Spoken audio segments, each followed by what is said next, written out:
Welcome to the Flex Forward podcast, where grit meets growth. With your host, Nic Espanet, bringing you stories of resilience, reinvention, and the real climb to success. Hello, everyone. Welcome to the Flex Forward podcast. Today, we're joined by Nicholas Miller. Nicholas works for an oil and gas firm as a lawyer, and I'll let him give you a little more detail on that. But Nicholas, welcome to the Flex Forward podcast. We're glad to have you. Can you let our listeners have a little snapshot of what it is you do and your company does? You bet, Nick. Yes, I'm at Graves Doherty here in Moody, which is in Austin. We're a mid-sized, pretty local firm, about 30 lawyers here. I practice oil and gas law and do some commercial real estate as well around the Austin area. My primary clientele are land and mineral owners. Big ranching families out in West Texas are kind of the typical client for me, helping them deal with oil and gas issues or anything that might come up real estate wise. They kind of cross over quite a bit. My firm in general, we actually have we're a general firm, so we have practice groups across the board. We have Wilson States lawyers and litigation lawyers and real estate and corporate. So kind of across the board, there's two or three of us here that do oil and gas law. My mentor here, I joined the firm about 13 years ago. My mentor here, he's in his mid 70s now and is retiring this year, but he's kind of the guy for landowner representation in the state, and runs a good blog online that has all sorts of information for landowners. But yeah, I kind of came into this, targeted this practice area when I went to law school. I'm from a ranching family and wanted to help families like mine, and that was kind of what shot me along this path. That's good stuff. It's good to have a mission like that. You knew you were going to law school. I have a daughter that's wanting to go to law school, and she has a mission. She wants to serve women who've been like trafficked. Mm-hmm. That's the word. And so that's where her Sure. heart is. It's very dark area. Gosh, that'd be a tough practice area to be in, but certainly important. And gosh, bless her. I hope that she's successful in that. After that, I'm like, do you want to be in that area of darkness for? That's just hard. a lot, but she has a heart to serve in that. She did her thesis in high school on it and has just been on a mission to get through there. She's just a sophomore, so she's got in undergrad, so she's got a ways to go, but she's determined. So good stuff. That's excellent.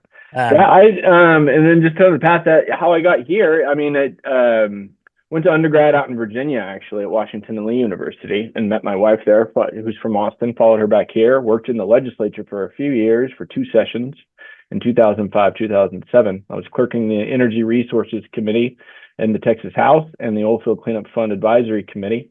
And in that work, I just got to meet a bunch of ranching families and lawyers that represented them, and decided that's what I wanted to do. So went to law school after that at UT here in Austin, and kind of been working on this stuff since. Very neat. Well, it's a great story. So I would suspect there's a lot of competition in the oil and gas legal side. And what sets you apart from maybe other people in the same field? So yes and no. There is a ton of oil and gas lawyers in Texas, as you suggested.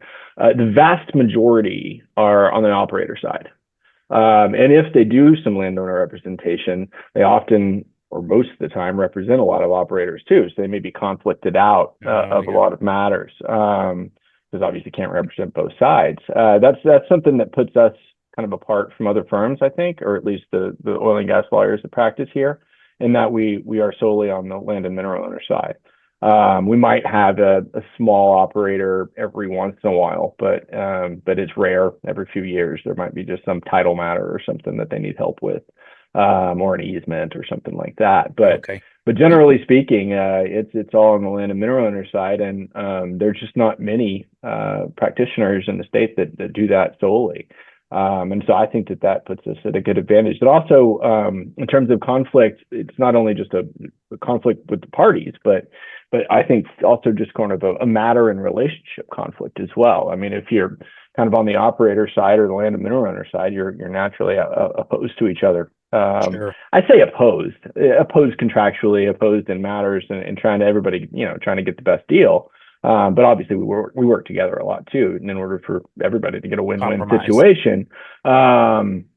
but at the same time, I think it puts us in a good position to zealously represent our clients in these negotiations and these contracts, to get them the best deal they can, without thinking we also need to make the operator side happy or risk doing something that may make the industry unhappy. Upset that relationship. Yeah.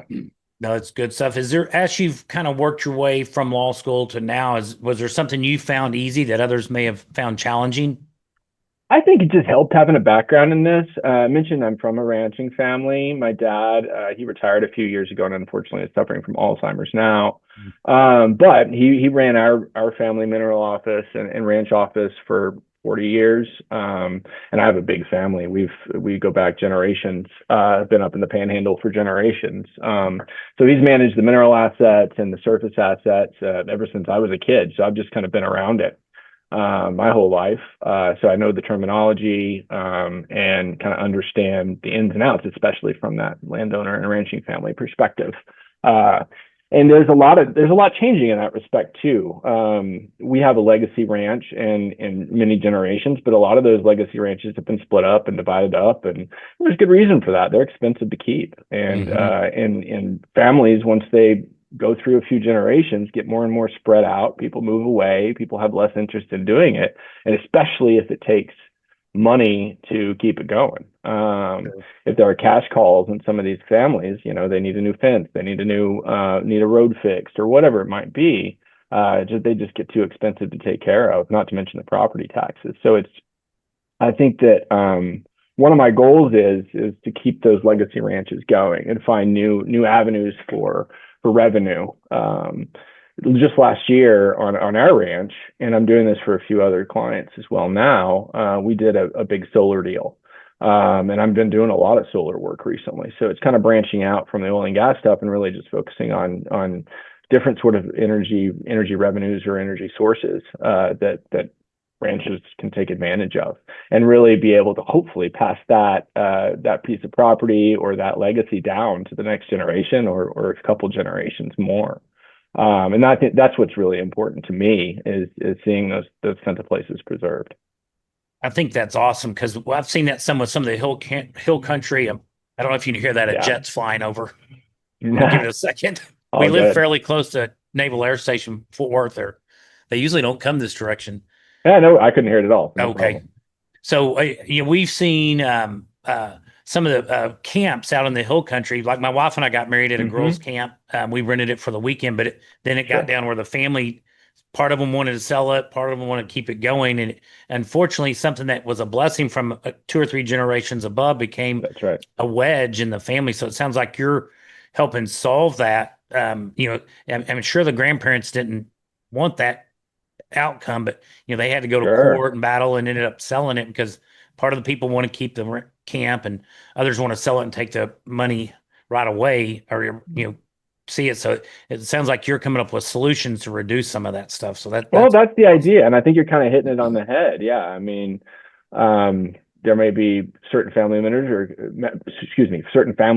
who are very invested in that piece of property and want to see it keep going and want to do the work and put in the money and the time and the effort to do that. And other family members who move away and maybe never visited and just don't have that sentimental part of it, a part of them speaking to that. And so whenever they're required to do something, they say, I don't want to mess with this, and kind of moved on down the road, and they become interested in selling, and they see those big ticket prices on either property or mineral rights or whatever it might be. And they want to get those checks, which I don't see any problem with that. I mean, in terms of, let me rephrase that. I understand their position. Sure. And I think that's perfectly reasonable.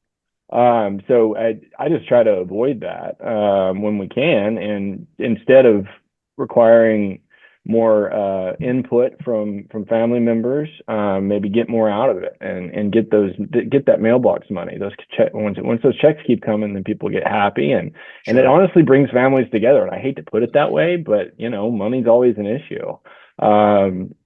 And plans to move forward are always an issue. And that's what, like, as you suggested, can really drive a wedge between families. And it's really unfortunate. I mean, we've had those problems in my family through the years. We've always been able to figure it out and come to an agreement, or we've had to buy out some members and stuff like that. And that's happened. But we've been able to keep it together, and it's a place that I now can take my three daughters to, and that's really important to me to see that passed down. I grew up going out there all the time, working there in the summers, and fixing fences, painting pump houses, that kind of thing. It's just a place that I really love, and I know that my clients feel that way too about their ranches and their legacy pieces of property. And so, yeah, I think that that's really important. You mentioned that's awesome. Camps down there in Guadalupe. I mentioned my three daughters, and I just brought up they were all three at Camp Mystic this summer. Oh, wow. We had friends that were there the week before. So I got to live through that this summer. So I don't know, that just brought that up for me, but that's kind of an aside, not what we're here to talk about. Yeah, we got married at Camp Arrowhead, which I think was about 3 miles downriver from there. It's a private ranch now, but it was that. So it was just, and we had friends' kids had been at camp the week before, so that was just so tragic. Yeah, my girls had just gotten there, and the older one was up on Senior Hill, so it wasn't too bad for her. But the younger two, it was pretty darn close. They were there that week, huh? Yeah, they were. Yeah, my 9-year-old was her cabin is next door to Bubble Inn, about 5 feet away, and hers was the last to get out. I think it was the difference of about 1 minute, and it being a completely different outcome. Just on a quick tangent, I saw something where somebody said the average person walks X number of feet per minute. So I think they said, Pete, when the water hit your ankles, you had 3 minutes to make a decision. I don't remember a short window, or walking at average speed, you would not have been able to outwalk it if you didn't make the decision to leave within, it might've been 5 minutes or 10, just a very, very quick time to make a decision.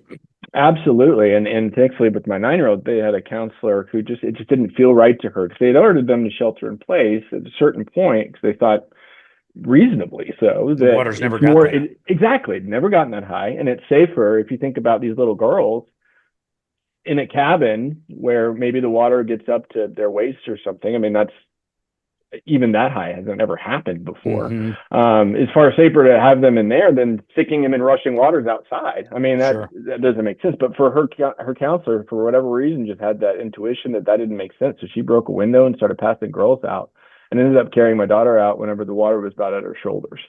And so, it's at my daughter's shoulders, not the counselor's, but it's a scary deal.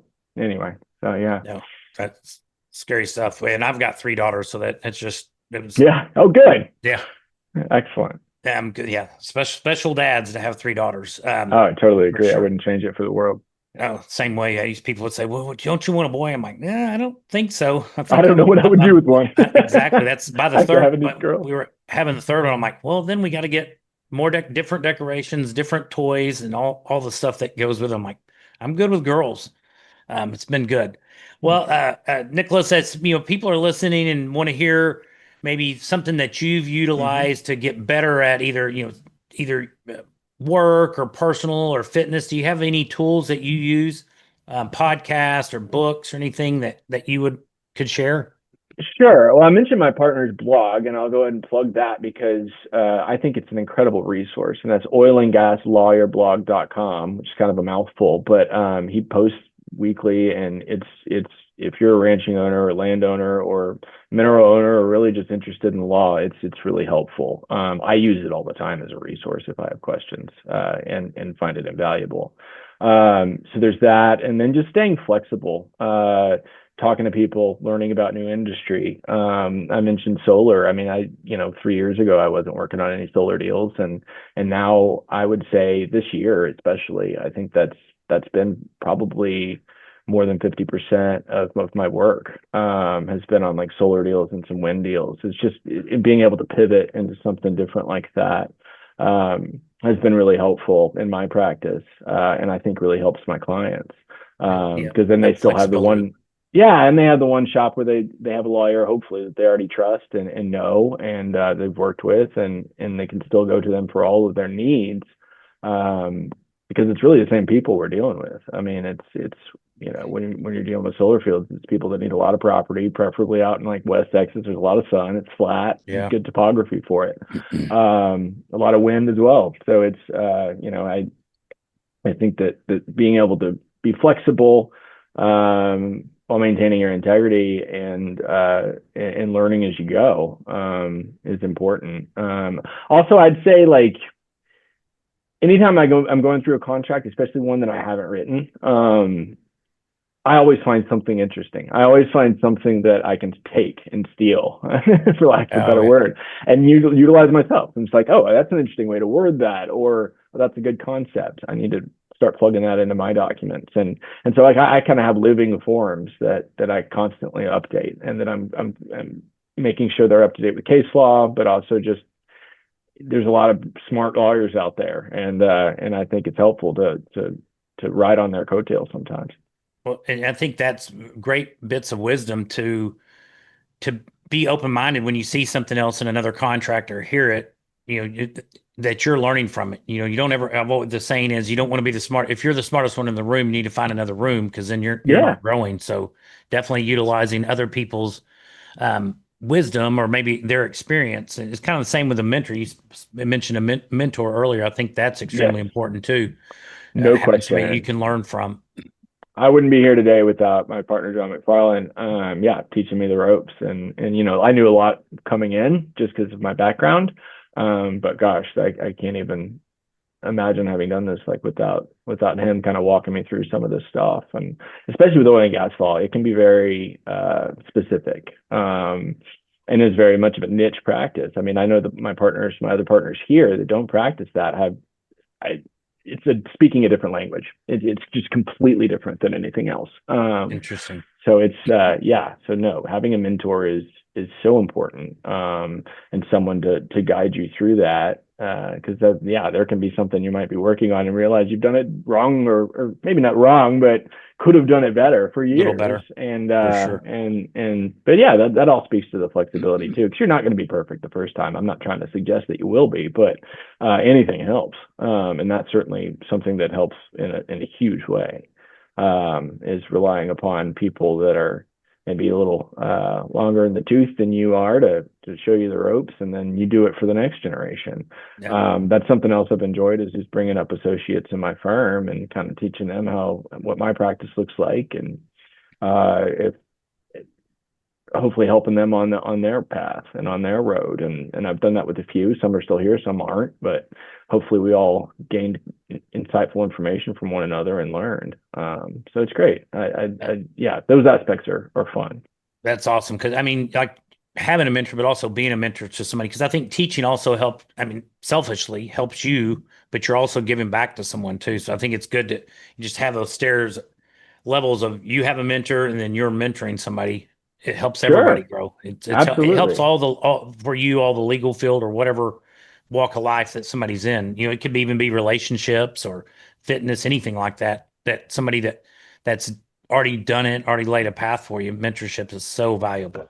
Completely agree. And even simpler than that, just the more you're talking about something at a high level, the more it's going to be ingrained in your mind. And I think that can always help you. I mean, even this conversation, kind of thinking through these things, has already given me some thoughts about things I'm going to talk to a client this afternoon about. So it's just that constant, always being on your toes and thinking through things and being willing to learn. I mean, that's kind of what we keep repeating, but it's just absolutely true.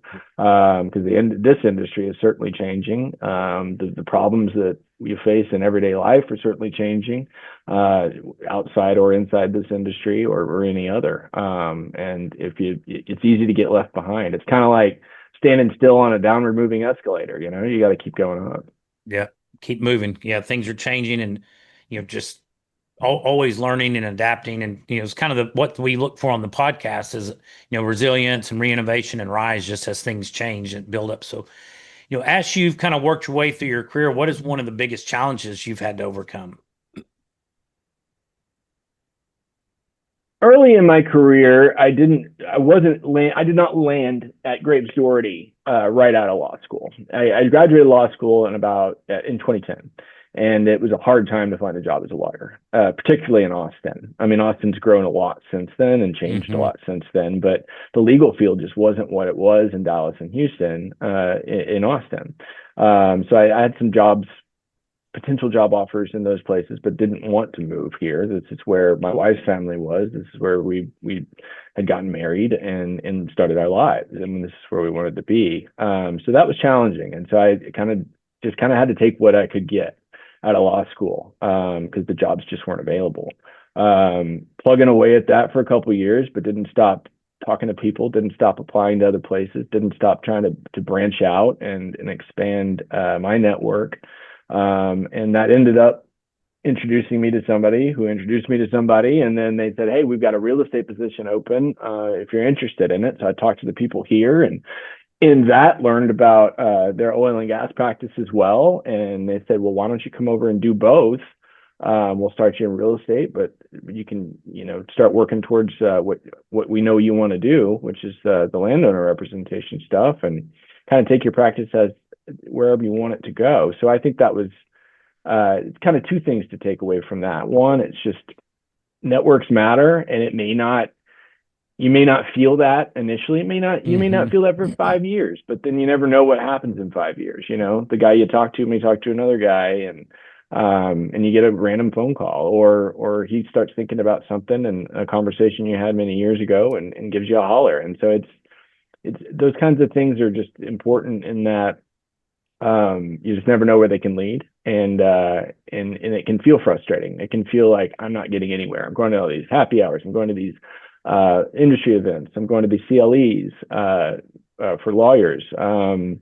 But doesn't seem like it's working. It doesn't feel like it's getting me anywhere. I'm still in the same spot after 2 years, but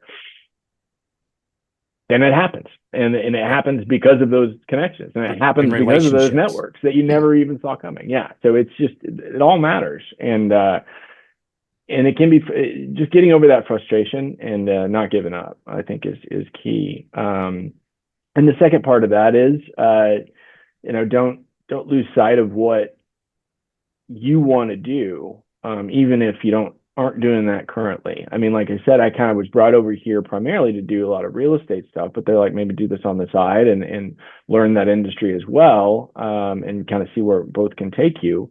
So I did that. I did the kind of the work that maybe I wouldn't say wasn't as interested in. I don't know if that's necessarily true, but work that I didn't go out seeking, and the path that I didn't necessarily see myself going down, but went down that path some, and it opened up these opportunities as well.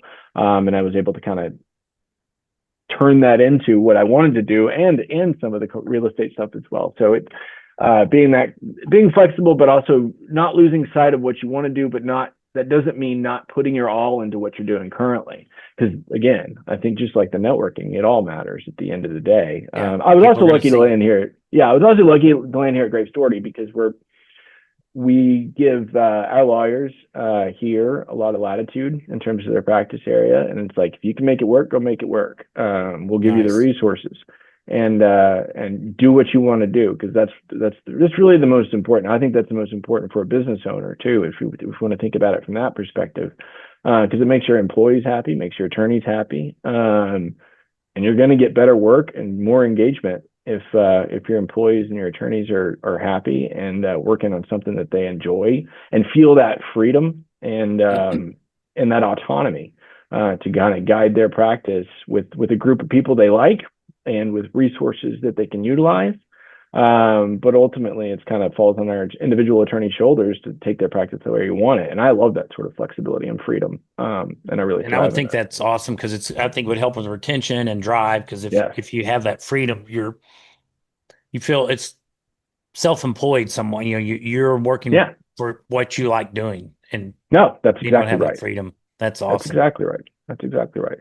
So it sounds like things are going well, and we talked a little bit about passive income. We do like to touch on that. And as people start having more and more success, they do like to create some type of passive income for either supplement their income or replace it. What are your thoughts on some mailbox money, like you mentioned earlier, that are is it something that you guys, not you as a firm, but that you personally may look into or think about? Sure. I mean, it all starts with being you have to have some excess capital, which is can be the difficult part. And I certainly understand that. But going into investments, you can invest in mineral rights, you can invest in property, and both of those things have seemed to pan out for folks. I mean, but you have to be really careful. I mean, minerals are no different than real estate in a lot of aspects, just because you're looking at a prospect and you are betting on that it's going to rise, and it may not. So just being careful and vetting very carefully any of those investments you might make. One of the things I've noticed in this practice is I get a lot of people coming to me and saying, "Hey, these people reached out to me. They want me to invest in this oil and gas well," and this is more on the working interest operating side. This is an investment side, not owning the land. Mm-hmm. But still, they're individuals, and so not big operating companies. So it's still in my wheelhouse. And once you look at it, there's a lot of shady deals out there that you need to be really careful about, especially in this industry. And I'm not trying to throw anybody under the bus here. There's a lot of really good people out there that are working hard and just are looking to raise money to go out and drill an oil well. Mm-hmm. That can be very profitable. But there's also a lot that aren't necessarily looking to be successful with that oil well. What they're looking for are charging big management fees in order to acquisition drill. fees or and exactly, and that's where they make their money. So they don't care if that oil well ever is profitable or not, because they're making their money either way. So there's a lot of deals that you have to be really careful about. So I think a careful vetting process is super important in that respect, especially when it comes into investing in oil and gas wells. Track and then record and experience. And then I also have some, and I'm just kind of thinking through some problems that my clients have experienced, people that are trying to get involved. If you are interested in buying a piece of property, this is something that came up recently. Be careful, hire a good lawyer that knows not only the real property aspects, but the mineral rights too. A lot of people don't understand that the mineral estate is dominant in Texas. And I think that's common knowledge, because it certainly is to me, but I'm surprised when it's not.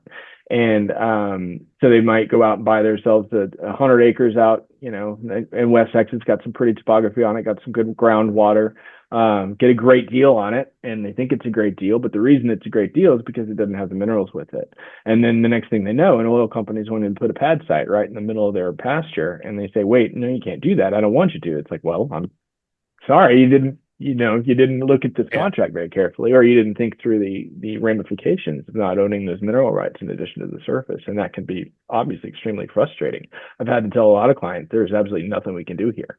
We can make sure they don't contaminate your land, and everything's on the up and up, that they're doing things correctly, but they're absolutely and the really have a right stinky to part about that, somebody else that has the mineral rights is going to get the profit from that's right. Most likely, right? Yeah, absolutely. So, absolutely.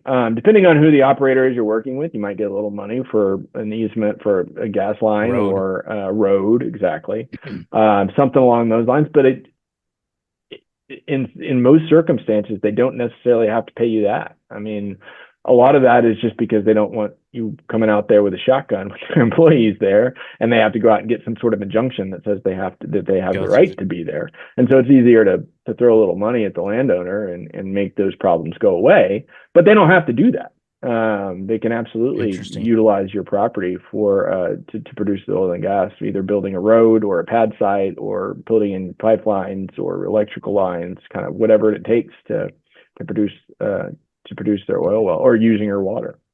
Well, and I think that's a good sign, a good note, that if you're doing any larger real estate transactions, maybe not for your single family home, but seeking legal advice, it'll be money, could be money well spent in the long run. You may feel like it's a little bit of a pinch on the front end, but having a knowledgeable lawyer look over it, maybe not a criminal lawyer, but find somebody like Nicholas that specializes in that area, that can read through the contract. It may be worth, a couple hours of his time, you paying for his time to read through it and just give you some feedback. Definitely. No, I agree. And I'm not necessarily even saying it needs to be me. It can be, there's plenty of good lawyers out there, just whoever it is, just some professional. Just a quick story. I have a client that I represented over the last year. They bought a piece of property close to near Austin, just southeast of here, where there's some old shallow production. Not much. I mean, very little daily, might be a few barrels a day type production that's been there for forever. And this company out of California, who does some classified business with the government, bought this piece of property, and I don't know who they had representing them on the real estate transaction, but had all these oil wells out there, and they come to me and was like, okay, well, will you help us get them off? And so it's not just these individuals making that mistake. Like, this is a big company that does big, multi-billion dollar transactions. Wow. And they didn't realize that we don't have the right to do that. And it took a lot of negotiation, and it took a lot of money to get them to plug those wells and go away and give up their lease rights. This company ended up paying them almost 7 figures just to plug those wells. And that was a great deal for this operating company, because they have all this plugging liability. Once those wells petered out to nothing, then they have to go out and plug them, which can be very expensive to do that. So really, those wells were kind of upside down. Like, they were never going to make any money, and they were really just liabilities. But instead, this company got a ton of money for it, and they got their plugging paid for. Wow. So it was a great win for them. But really, because they knew they had my client over a barrel, and that it was true. And that there's nothing much we could do about that except for just try to make the best deal we could and go down the road. But it just speaks to being careful on the front end, and not being embarrassed about needing to be careful, or not being embarrassed about wanting to ask a professional, because it's complicated and these things are confusing, and there's a reason that we exist, and it's okay, to ask questions and not be embarrassed about that. Yeah, for sure. And that comes back to that. It's not necessarily a mentor, but seeking somebody with more wisdom in that area. Right. Yeah. Or not being the smartest person in the room. That's why we have lawyers or accountants or, different walks, is because they're the specialists in that area. So seek somebody that's a specialist in what you're doing. Absolutely. Absolutely. I outsource everything else I've got pretty much. I know what I'm doing, but yeah, when it comes to fixing my sink, I call the plumber. Yep. Focus on what you're good at and let others do what they're good at. So, Nicholas, as for wrapping up the interview, do you have any exciting plans, initiatives in the next 6 to 12 months? Just kind of keeping what we're doing. Just personally, we're kind of in the process of moving and remodeling a house and raising my 3 girls. So got a lot going on in that front. And then keeping the lights on over here and helping my clients do the best they can. Mentioned that shift into solar recently, that I've been really seeing an uptick in that business. So, looking for the next thing, if there is one, or, geothermal's coming around, and I'm hearing some inklings about that. I've been involved in a few speaking panels speaking about that. So that may be the next horizon, but keeping my ear to the ground with that, and hopefully getting in on some of those early projects to grow my practice in that direction. But kind of keeping it going. That's what we do. I love it that you're open to like the solar and the geothermal, just because those things are going to, they're going to play out. So getting started early and learning about them, it's just, that's awesome. That's right. It benefits me and it benefits my clients. That's the primary importance to me, is that my clients out there, they're looking for different ways to maintain their property, to keep those legacy ranches going. And these can absolutely be avenues for that. For sure.